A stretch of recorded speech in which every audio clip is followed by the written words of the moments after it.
Welcome everyone to another coffee tasting. I'm your host Aaron Taylor, and today we are tasting the Veranda blend by Starbucks. This is a blonde roast with notes of cocoa with a soft, subtle nuttiness. This is one of my favorite blends to brew at home. The reason why it's my favorite blend is because we get those smooth milk chocolate notes with that subtle nuttiness. We get the right level of bitters with that sweet milk chocolate flavor. If you guys are joining me for the first time, welcome to the live stream. If you guys are returning, welcome back. It is an honor to have you guys here.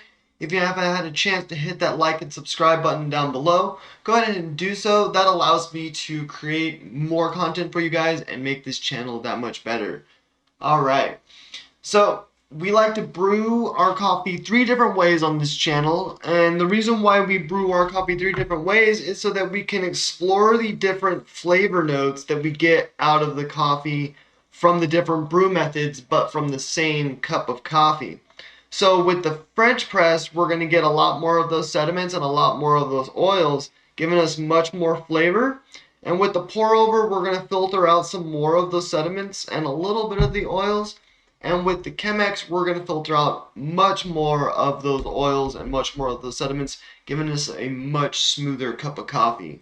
So when you're brewing a pour over and a Chemex, you want to get your grinds completely wet just a little bit, and then you want to let your grinds bloom. And what that does is it allows the air that's trapped in between each of the grinds to rise up to the surface, allowing the air to escape, so that you're not overbrewing your coffee. Because what can happen sometimes is we pour too much water on top of our grinds, and that air, instead of rising to the top, gets trapped at the bottom, and it slows down the brewing process, making for a more bitter cup of coffee. It's going to impact the flavor. So making sure you allow your coffee to bloom at the very beginning is very important to making sure that you get the right consistent flavor of the coffee and that your pour over doesn't come out too bitter. So with the Veranda, this is a blonde roast, and this was introduced in around like 2015. And Starbucks came out with the blonde roast because around 70% of their customer base thought that the medium roast was too dark. And so this is their call to make a more pleasant, drinkable cup of coffee for those who like a lighter roast cup. And I actually prefer this coffee, not because I like a lighter roast cup of coffee, just because it's really smooth and has some really great flavors. And so today we're going to experience those flavors on the pour over, the Chemex, and the French press. So with this particular cup of coffee, I think my favorite brew method is going to be the French press. The reason why is because this is a lighter roast cup of coffee, has those smooth, more mellow notes, and so that French press is going to bring forward those flavor notes, make it a little bit more bolder than it really is, but we're going to really get those milk chocolate notes primarily. With the Chemex, it's going to be very similar to the French press, but we're going to have much more subtler notes, not going to be as tense as it is on the French press.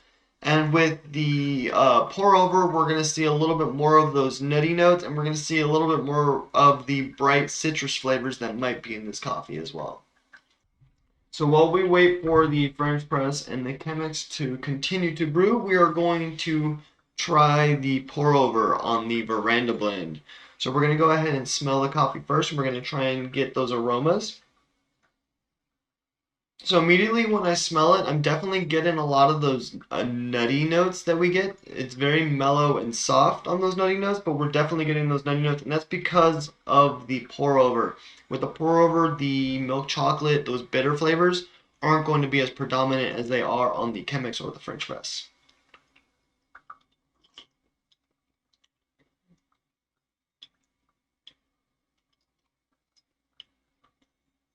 Okay, so with this coffee on the pour over, we're getting hit with like a very soft, bright mellowness on the sides of our tongue.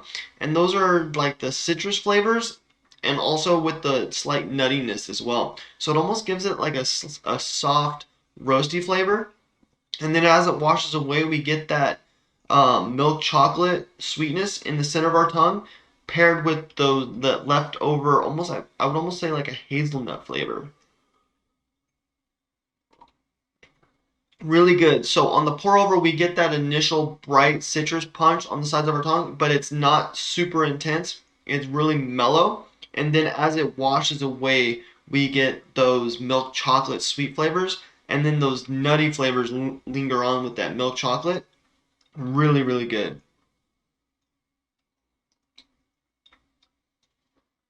Excellent.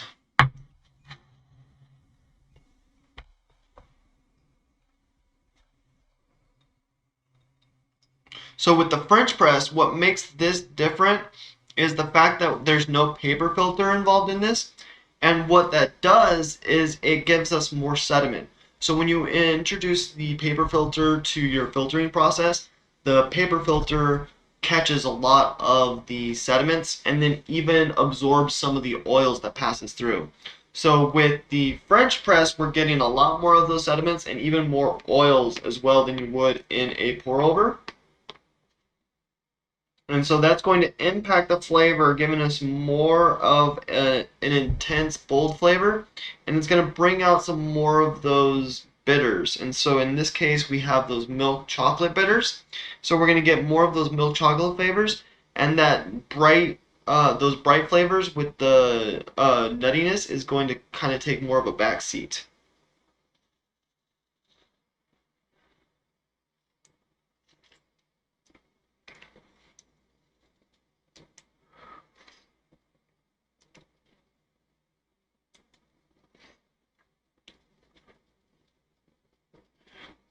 Yeah, so with the French press, it's definitely not as intense on the initial sip for the brightness.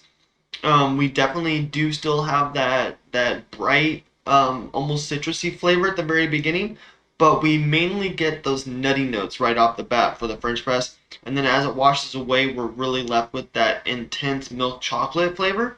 And on the French press, it's much more intense, and much more bitter than it is on the pour over. So with the pour over, when we get that milk chocolate wash left over, it's almost sweet because it's not as bitter as it is on here. With this, we're getting a lot of those bitters, so it leaves like a heavy feel on your tongue, almost like as if it's left like a heavy sediment wash, and you have that strong lingering bitter flavor.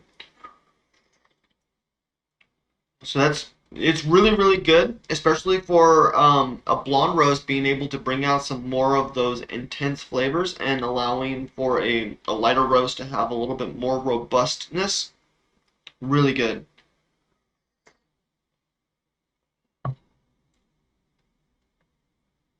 So with the Chemex is a triple paper filter. And so what's happening here is we're actually absorbing more of those oils and we're getting very to little to no sediment at all. It's going to be a very, very clean cup of coffee. It's going to be a very balanced cup of coffee as well. It's going to be very similar in flavor to the French press, except those flavor notes that we get on the French press are going to be toned down, and we're getting less oils and less sediment. So very, very clean cup of coffee, very smooth. The blonde roast is going to be very light on the Chemex.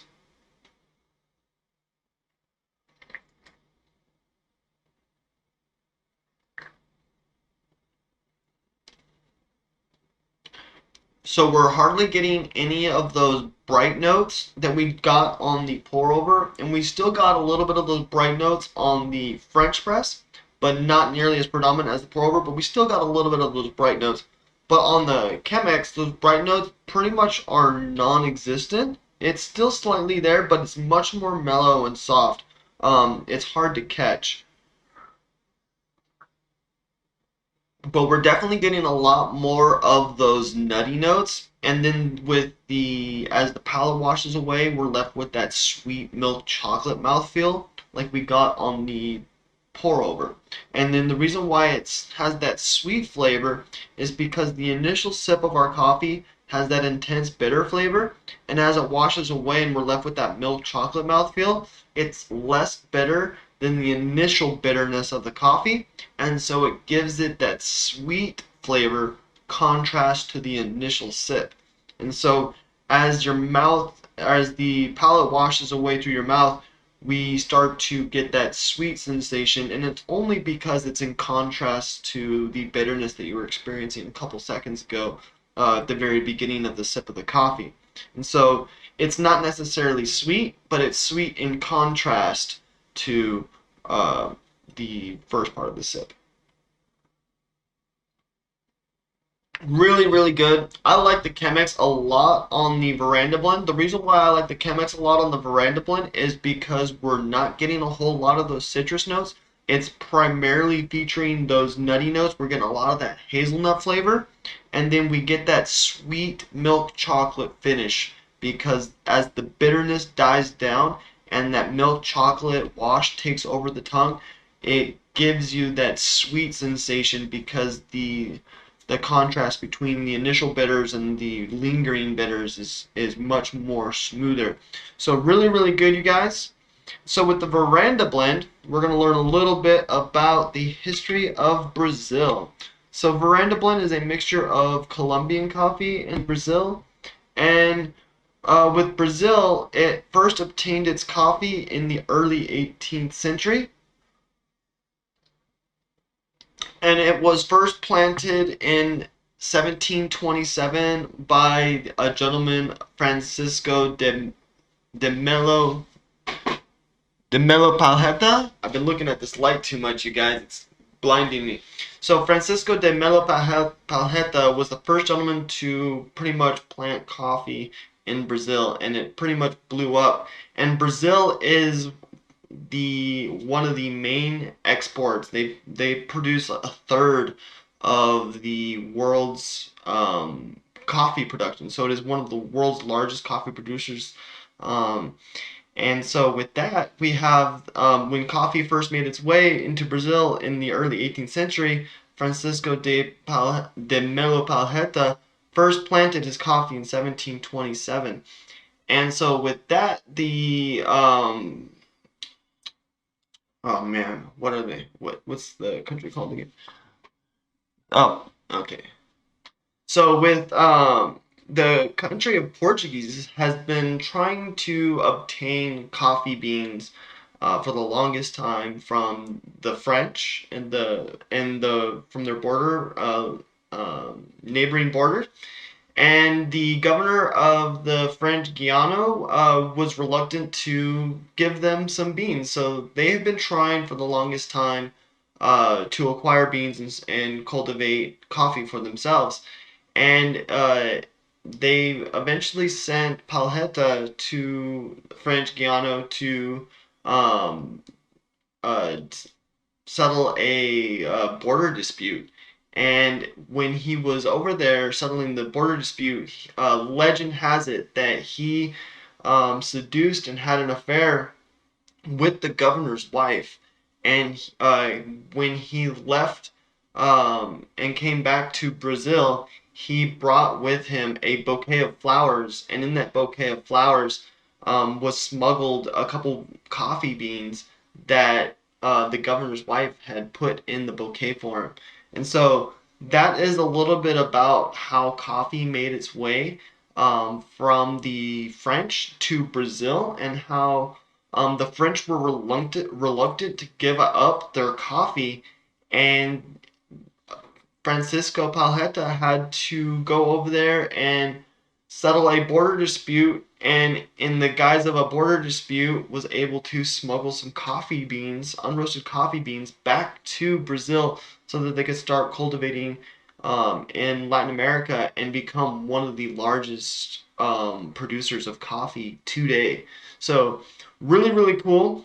And then so now that we learned a little bit about how coffee made its way from the French to Brazil, it was coffee really blew up in this area. It became one of the main staple crops in the area. It was, they have the proper land to grow. They have nutritious soil, being able to grow like high quality beans. And then in the 1840s is when the demand of coffee peaked, and production started booming, and we had Italians migrating just to work on coffee farms. And so we have people migrating to Latin America just specifically to work on these coffee farms because that's part of their culture and dedication, and that's what they're all about is coffee. And so we have the coffee boom in the 1840s, and then we have an export decline in the 1950s.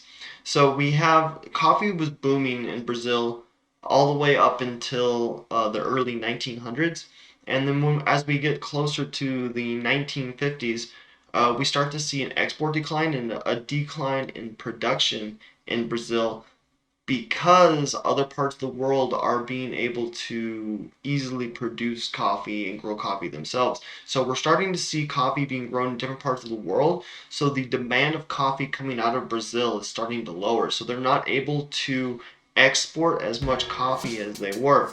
But with that being said, they are still to this day the third largest. They produce 1/3 of the world's coffee production, even after their decline of coffee exports from different coffees from around the world. And so that's how main staple Brazilian coffee is, and how important it is. Is even though they were one of the main exports back in the day, and their exports started to see a decline in the 1950s. Even with that being said, they are still the producer of 1/3 of today's coffee. So super cool. We'll learn a little bit about Brazil, their history with coffee, and how coffee made its way from the French to Brazil through a border dispute love affair. So super cool, you guys, how we got to learn a little bit about Brazil's history through the Veranda blend, one of my favorite coffees, light roast. My preferred brew is the Chemex. The reason why I prefer the Chemex is because we get those much more subtle citrus notes with the milk chocolate sweetness, and with the pour over we get a lot more of those bright notes, and with the French press we're getting those intense chocolate bitters, so it's not as doesn't taste as sweet as the Chemex. If you guys enjoyed today's coffee tasting, go ahead and hit the link down below. That is going to be a list of videos that I have done in the past. The link above is just a video that YouTube thinks you might like. Have a great day, you guys.